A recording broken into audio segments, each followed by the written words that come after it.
What's good, everybody? It's your man Big Dom coming live and at you with another True Players Podcast episode, hitting you with the in-your-face, unedited, straight, blunt talk about sports, finances, relationships, current events, and many other topics along the way. Check out my next episode.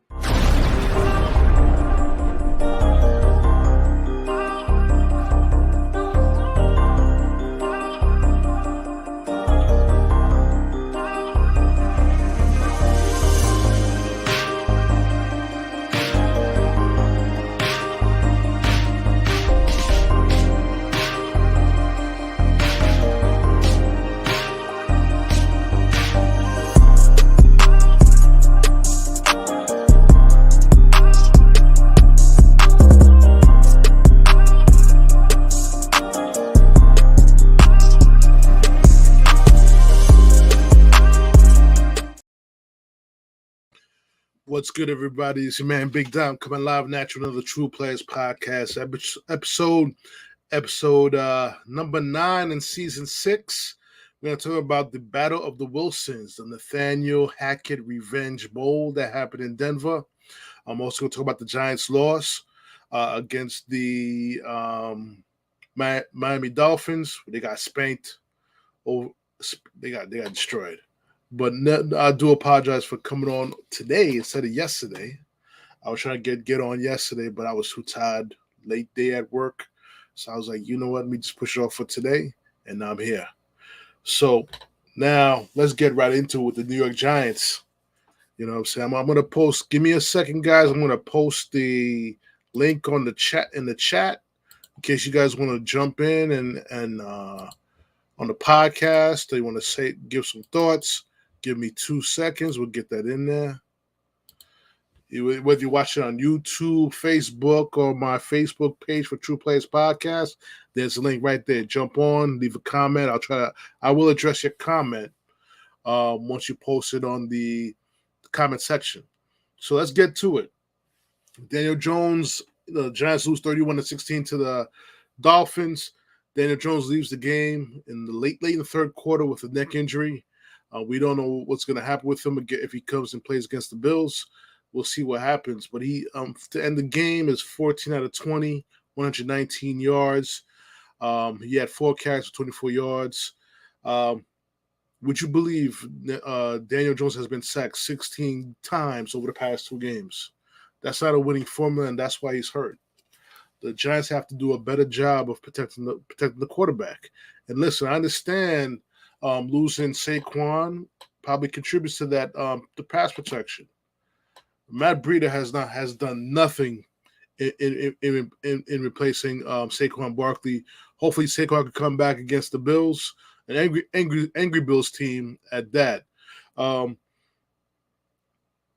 let's talk about the Oos, Tua Tagovailoa, 22 of 30, 303 yards, 2 TDs and 2 interceptions. Devon Achane, 11 carries, 151 yards, and a TD. And Raheem Mostert, 10 carries, 65 yards.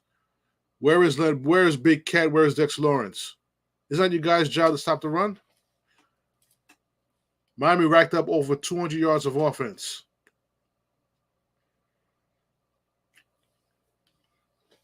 Where you guys at? Where's the anger in the defense? Can you keep the running back under 100 yards? I'm not saying it's difficult. I'm not saying it's easy either. But you guys, this is a professional NFL defense. Can't give up can't give up 200 yards of rushing. Come on, you're not as bad as the Broncos. Come on. And Tyreek Hill took advantage of that young secondary. You got 2 rookies starting on the Giants side of the football. And he went off. 8 catches, 181 yards, and a TD. Like I said, the Giants were dominating on both sides of the ball in the trenches. Offensive line got destroyed. Defensive line got destroyed. All right? They fall 1-4 in the season. Now, Giant fans, let me ask you guys a question.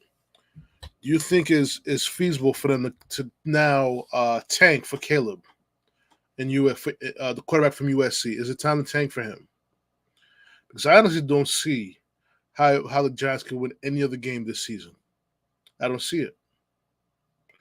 Until they get that offensive line fixed, until they get Saquon Barkley back, I don't see how they can win another game this season, which is shocking because I believe Brian Daboll is a good coach, but he's probably going through the sophomore jinx. That's what he's going through right now, and he can't find the answers. He cannot find the answers to get this team playing the way they're capable of playing. And now they encountered the Buffalo Bills, an angry Buffalo Bills team who lost to Jacksonville in London. Now, let me tell you guys something about having NFL teams playing in London. I'm not in agreement with that. This is an American sport. It should be played on American soil. I get the NFL trying to expand out to Europe, but let's keep it fair to all teams, and keep it in the States. Jacksonville stayed 2 weeks in London preparing for this game. The Bills had to fly over there. Not to make excuses for the Bills team, but they should have still beaten the Jacksonville Jaguars, in my opinion. They still should have beaten them. So they lost to them.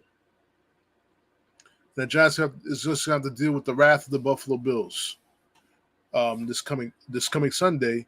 And yes, they're playing on Sunday night on Channel 4. Guys, it could get real ugly for the New York Giants. It could get real ugly. So now let's switch gears to the New York Jets. A very big win Sunday against the Denver Broncos, the battle of the Wilsons. Mr. Incredible versus MILF Slayer. Nathaniel Hackett Bowl. Zach Wilson, another efficient game. 19 for 26, 199 yards, and an interception, 3 runs for 26 yards. And I'm gonna tell you guys something. The interception that he threw, Garrett Wilson should have caught the ball. I'm not gonna blame that totally on him. Garrett Wilson should have caught the ball. It was right through his hands.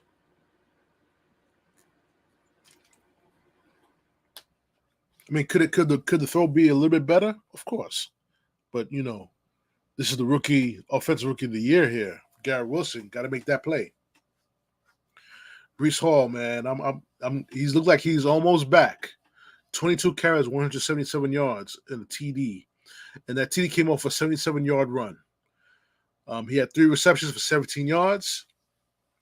Let me tell you something. This guy's back. This guy's back. You know what I'm saying? Again, he does it to Denver again. He had a long run against Denver last year, and we did the same run again this year off the same play. So Denver is a trash defense. I think Denver's just a trash team. And the reason why, in my opinion, Sean Payton was talking all that smack in the offseason was because he really wanted to coach the Jets, in my opinion. Envy can bring a lot out of somebody. He really wanted to coach his Jet team, especially with Aaron Rodgers being here. Definitely that. But the ball was spread out evenly amongst the receivers. Tyler Conklin with 4 receptions, 67 yards. Garrett Wilson with 3 receptions, 54 yards. Alan Lazard again showed up this game, 3 receptions for 33 yards. Uzama, 2 receptions for 12 yards. But this game came at a cost. Guys, came at a cost. IHeart, AVT, again injures himself in Denver while playing tackle and is out again for the season. Like I told you guys before, I said it in many podcasts, you'll get tired of me saying this. Keep AVT at the guard position. I understand he could be an all-pro at the tackle position. We all know he's an all-pro at the guard position. But just the second season in a row, he gets hurt playing tackle in Denver. On top of that, that man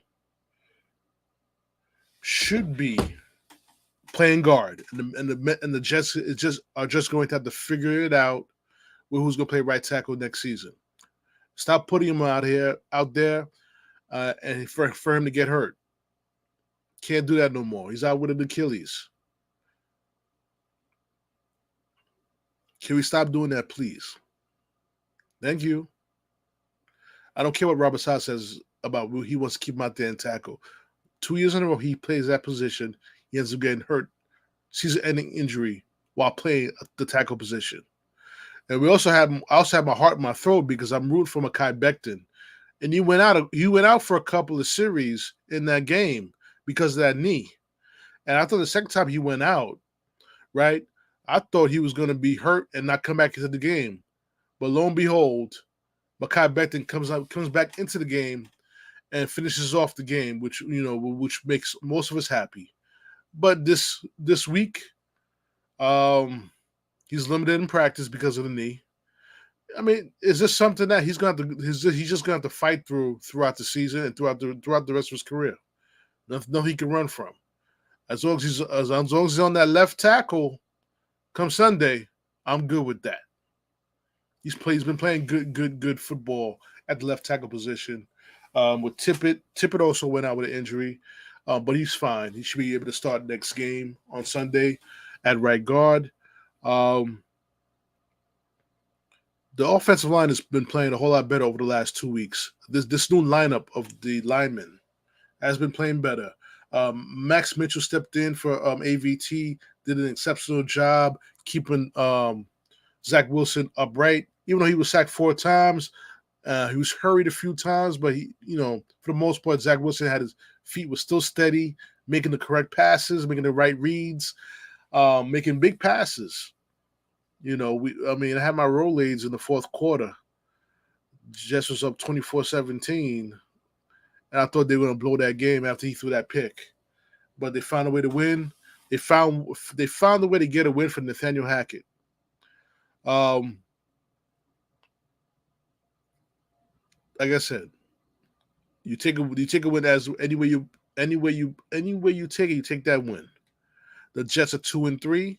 They come back home to play the Eagles, a team that the Jets have never beaten in their history. Can Zach Wilson be that quarterback who beats the Eagles? It's going to be a tough game for the Jets because Jalen Hurts can run out of the pocket. They do a lot of RPOs. The Jets don't do well against quarterbacks who run. They're lucky enough they were disciplined enough to keep Russell Wilson in the pocket. They need to exercise the same discipline this week against Jalen Hurts. It's going to be a tougher challenge. You got to stop A.J. Brown. You got to put Sauce Gardner on A.J. Brown. A few things that I saw in the game was the play of Bryce Hall. I went after somebody last year who posted something on the Million Jets fans group about how they were comparing him to Darrelle Revis. You can't compare that man to Darrelle Revis, but he's a good player. He's a good player.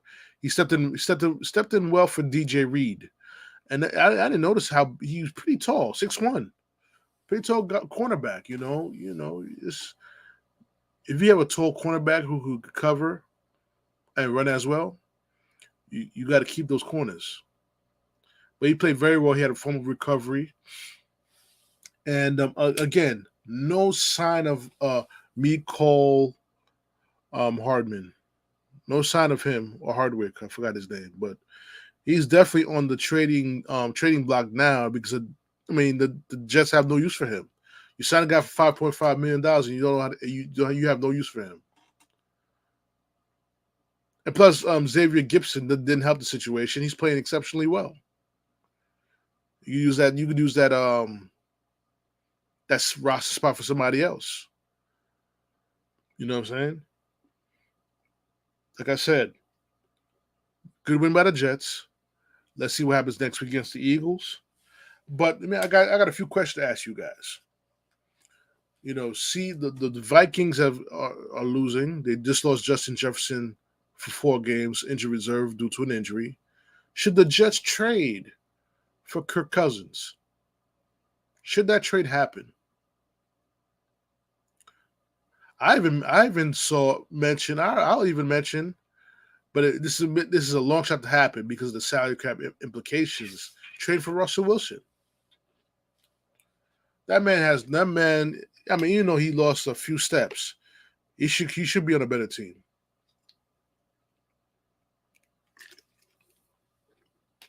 He should be on a better team. You shouldn't keep finish off. You shouldn't keep off. Hold on 1 second, guys. Let me turn off my phone as I get interrupted during the podcast. All right. Sorry about that. But should the Jets see what it takes to get Russell Wilson in the fold?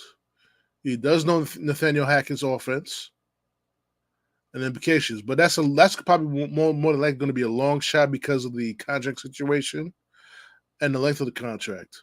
And plus, Aaron Rodgers is what I'm hearing is trying to come back by week 13.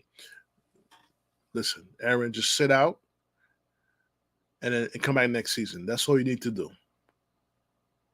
That's all you need to do. All right. Jet fans, I'm about to get ready to wrap up this podcast. All right. I know it's a very short podcast, but brother's tired.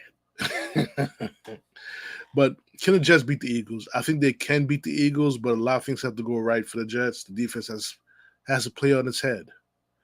You know what I'm saying? Hopefully DJ Reed comes back, past the concussion protocols, and he'll be back. He'll be back in next game against the Eagles. Just continue to play good ball control offense. They had the ball over 36 minutes against the Broncos, which is a plus for the Jets.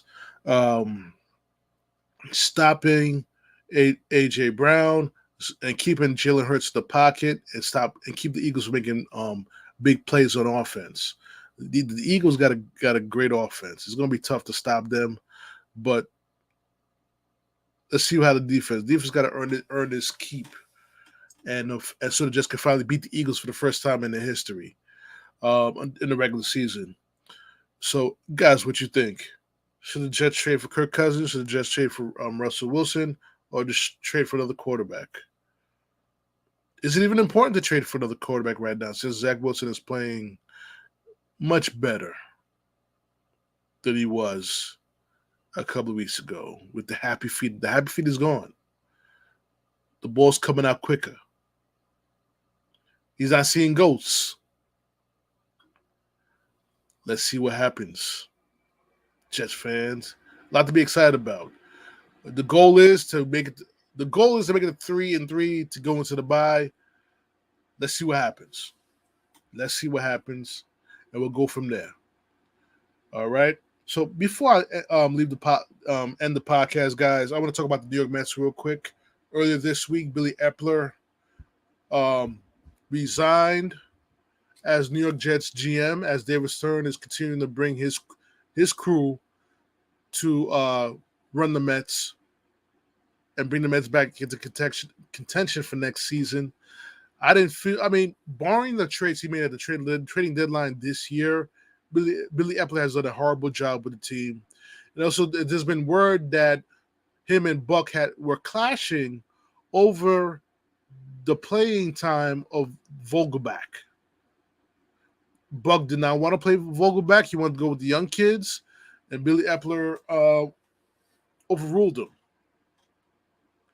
And my thing is, how can a general manager, your job as a general manager is to put the team together, is telling a Hall of Fame manager, I'm gonna say Buck Showalter is a Hall of Fame manager. He's a big program builder.